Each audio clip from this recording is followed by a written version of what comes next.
एक दिन अपनी धर्मपत्नी के साथ भद्रशिला नदी के किनारे तट पर श्री सत्यनारायण भगवान का व्रत किया। उसी समय व्यापार के लिए अनेक प्रकार के पुष्कल धनराशि संपन्न एक साधु बन आया और भद्रशी तट पर उसने स्थान पर स्थापित करके राजा के समीप गया और बोला, राजा आप ये क्या कर रहे हो? ऊपर हाथ जोड़कर प्रार्थना करने लगा। हम ना जानते हैं। चुप रहो बहन जी, तो चुप पाई रहो, ठीक है? थोड़ी देर शांति बनाए रखो। जिसको जाना है वो चला जाए, लेकिन शांति बनाए रखो, ठीक है? राजन, आप यह भक्ति से क्या कर रही हो? इसके करने से कोई लाभ मिलता है? कृपया इस समय बताइए महाराज।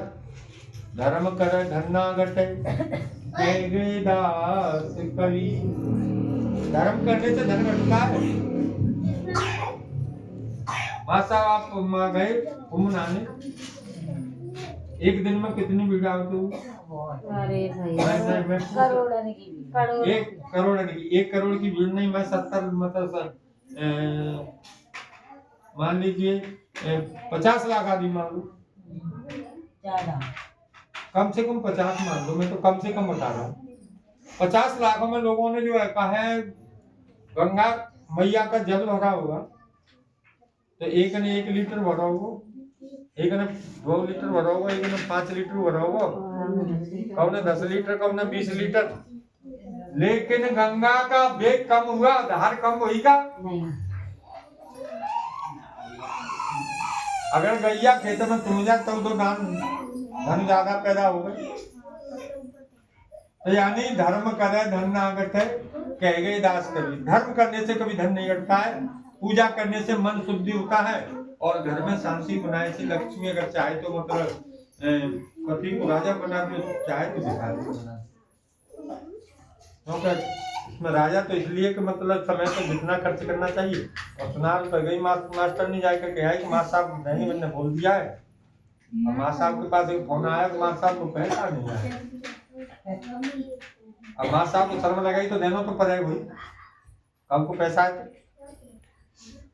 तो इसलिए दोनों विचार करके जो है कहा है करना चाहिए जो भी कार्य करें।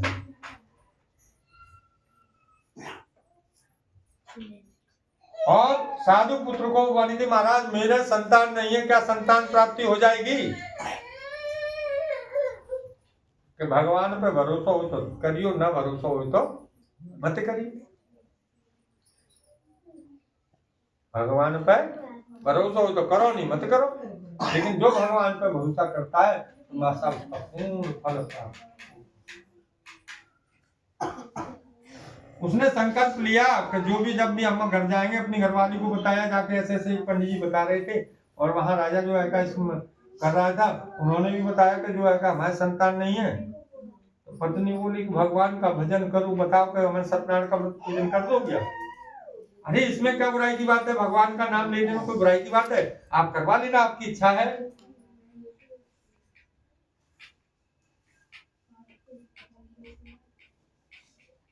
तो भगवान विष्णु का एक पूजन है और भगवान विष्णु जिसे चाहते हैं धनवान बनाने और जिसे चाहते हैं पुत्रवान बनाने। लेकिन भगवान विष्णु की पूजा करे तब तो।